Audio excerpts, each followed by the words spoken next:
Olá pessoal, hoje nós estamos aqui respondendo a nossa 10ª pergunta do programa 50 Dúvidas em Direito Ambiental. Essa pergunta veio de um empresário, um empreendedor do ramo imobiliário, e a pergunta é: se uma licença prévia, um empreendimento com uma licença prévia concedida, se ele pode ser afetado no caso da criação de uma unidade de conservação que esteja abrangendo a sua área, a área do seu empreendimento, tá? Então, uma LP, ela pode ser afetada, ela pode ser prejudicada se posterior à sua concessão for criada uma unidade de conservação no local. É isso que a gente vai tentar responder. Não existe um consenso, dentro do ambiente, do direito ambiental. Inclusive, aproveito para agradecer aí aos colegas Pedro Campani e Guilherme Castro, que colaboraram aí nos ajudando com a pesquisa. Mas, como sempre, nós vamos responder aqui de forma objetiva, clara, levando em consideração a legislação ambiental e a nossa experiência no ramo da gestão ambiental pública. Bem, então nós vamos abordar essa dúvida de hoje por duas vertentes, tá? Uma é a vertente da legislação de unidade de conservação e os desdobramentos, as implicações da criação de uma unidade de conservação no mundo jurídico, e a segunda vertente é justamente na natureza jurídica de uma licença, em especial de uma licença prévia. E começando pela questão das unidades de conservação, nós vamos na nossa Constituição, onde lá no artigo 225, quando trata do direito ao meio ambiente ecologicamente equilibrado e das obrigações da administração pública para fazer valer esse direito, nós temos no parágrafo 1º: para assegurar a efetividade desse direito, incumbe ao poder público. Dentre todas essas incumbências, nós vamos pensar aqui o inciso 3, que estabelece definir em todas as unidades da federação espaços territoriais e seus componentes a serem especialmente protegidos, sendo a alteração e a supressão permitidas somente através de lei.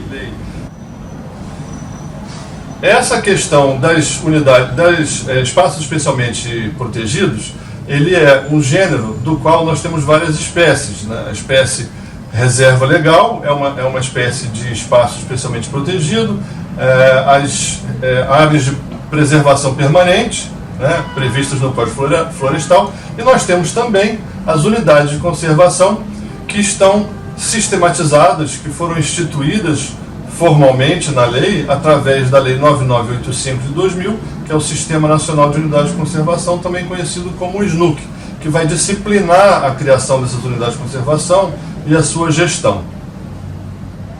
E além disso também, o SNUC, ele traz algumas regras para a criação dessas unidades de conservação. E dentre essas regras existe a necessidade dos estudos sobre a região, sobre a área onde se propõe criar a unidade de conservação, e de toda uma análise, inclusive, de programas governamentais que possam existir ali, que possam estar sendo afetados por essa criação da unidade de conservação. E isso faz parte de todo um trabalho que normalmente os órgãos ambientais, os técnicos dos órgãos ambientais vão fazer, lembrando que essa criação da unidade de conservação depende de lei, e essa lei pode ser proposta tanto pelo Legislativo quanto pelo Executivo, mas mesmo quando proposta pelo Legislativo, é importante, e é necessário, é imprescindível que esses estudos sejam realizados, e não só isso, mas também que seja feita uma consulta pública. Essa consulta pública ela é importante justamente para que as pessoas que tenham algum questionamento, que tenham algum direito a ser protegido, possam apresentar essas questões, para que isso resulte aí na melhor possível definição do perímetro dessa unidade de conservação, de forma a evitar conflitos.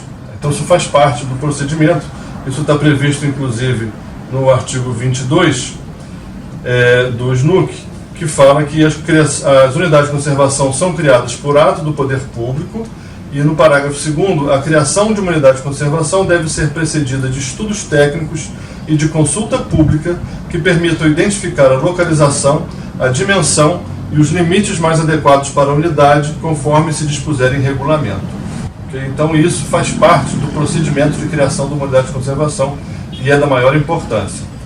É importante também a gente entender nesse momento que as unidades de conservação, que são divididas em duas categorias, né, de proteção integral e de uso sustentável, também existe um outro aspecto que as distingue, que é com relação à dominialidade, tá? Sobre o domínio das áreas dentro dos limites da unidade de conservação. E existem dois tipos, quando a gente analisa com base nesse critério, de unidade de conservação. Aquelas que têm áreas de domínio público dentro dos seus limites, ou aquelas que podem ter também áreas privadas, né? Áreas particulares, ok? Então isso vai fazer uma diferença também aqui na nossa explicação.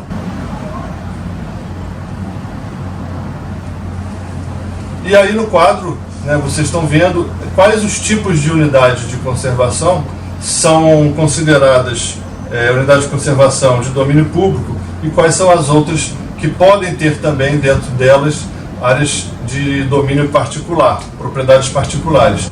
O que isso implica na prática, gente? Que essas unidades de conservação que devem ser compostas apenas de áreas públicas, se houver na criação da unidade de conservação, se forem identificadas áreas particulares, propriedades privadas dentro dos limites dessa unidade de conservação, a lei, o próprio SNUC, ele obriga o poder público, a administração pública, a desapropriar e a indenizar o particular por essas áreas que foram inseridas dentro da unidade de conservação. Essas espécies de unidade de conservação são as estações ecológicas, as reservas biológicas, o Parque Nacional, Floresta Nacional, Reserva Extrativista, Reserva de Fauna e Reserva de Desenvolvimento Sustentável. E todas essas são unidades de conservação que dependem da desapropriação e da indenização dos particulares para que todas as áreas dentro delas sejam áreas de domínio público. Bem, agora continuando na nossa abordagem, nós temos que entender também o que é uma licença ambiental, qual é a natureza jurídica da licença ambiental, em especial da licença prévia. Okay?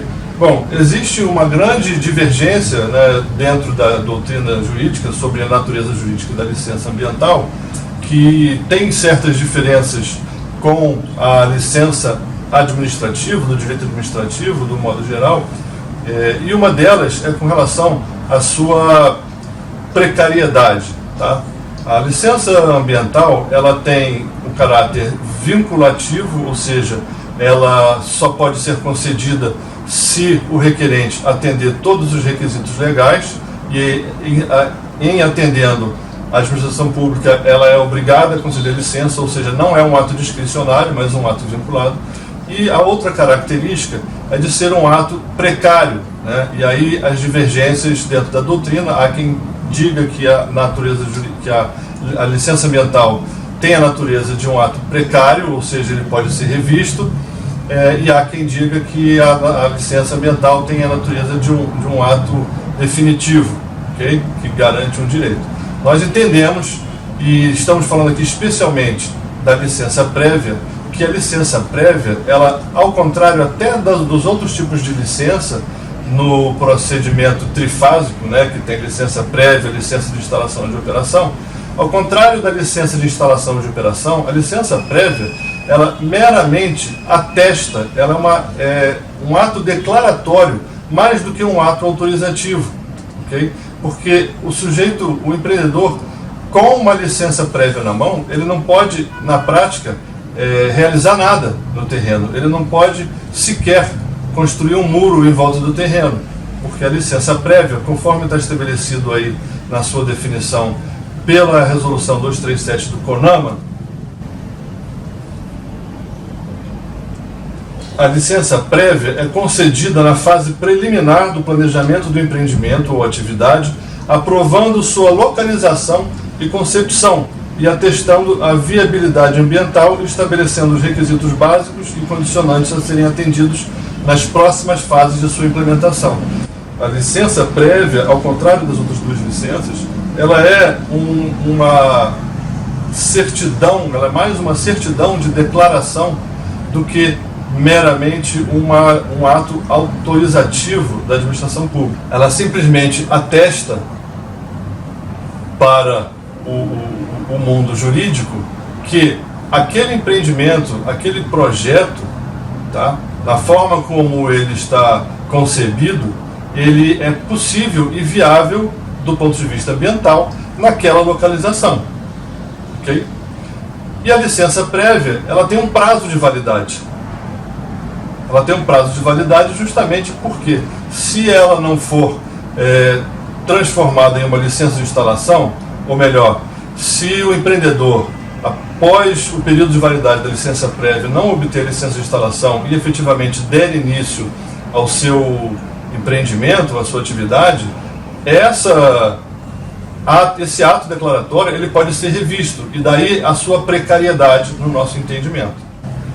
A gente pode observar essa conclusão até mesmo na própria resolução CONAMA 237, como vocês podem ver aí no artigo 19, que estabelece que o órgão ambiental competente, mediante decisão motivada, poderá modificar os condicionantes e as medidas de controle e adequação, suspender ou cancelar uma licença expedida em 3 possíveis situações. No inciso 1, violação ou inadequação de quaisquer condicionantes ou normas legais, diante de uma omissão ou falsa descrição de informações relevantes que subsidiaram a expedição da licença, ou ainda, na terceira hipótese, a superveniência de graves riscos ambientais e de saúde.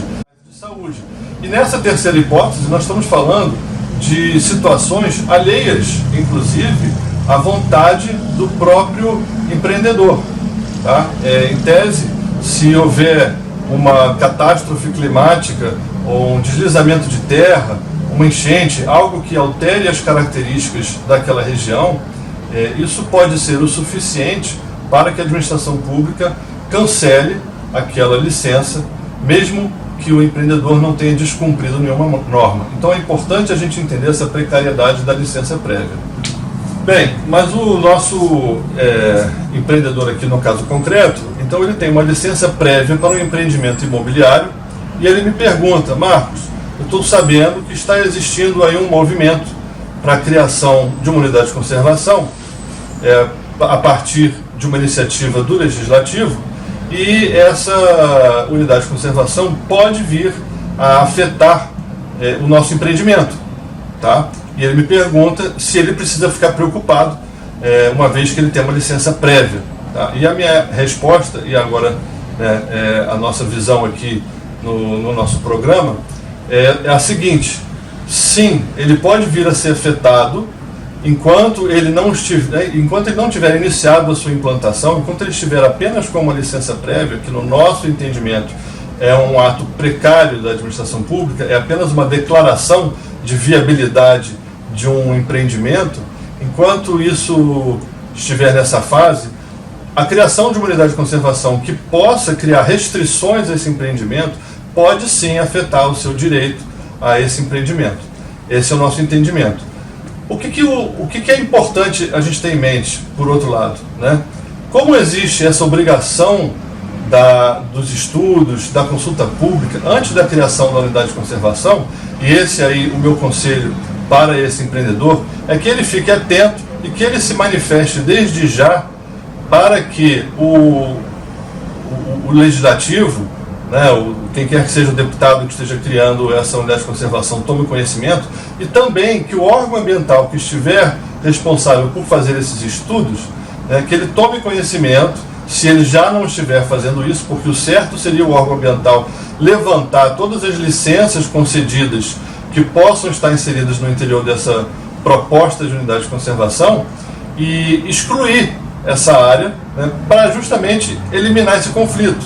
A gente tem que ter em mente que o papel da administração pública no exercício do seu controle ambiental, e isso quando se cria uma unidade de conservação é muito importante, estar atento para aquelas atividades que possam já estar licenciadas, tá? E para que na hora de criar os limites da unidade de conservação, o órgão ambiental retire essas áreas, justamente para evitar esse conflito, uma vez que, de fato, a licença prévia ela pode ser afetada pela criação da unidade de conservação. Essa é a forma vamos dizer, mais cuidadosa de lidar com essa situação, né? Voltando aqui e confirmando, né, nós entendemos que sim, uma licença prévia pode ser afetada, os direitos do empreendedor que tenha uma licença prévia, eles podem ser afetados a partir da criação de uma unidade de conservação posterior à concessão dessa licença.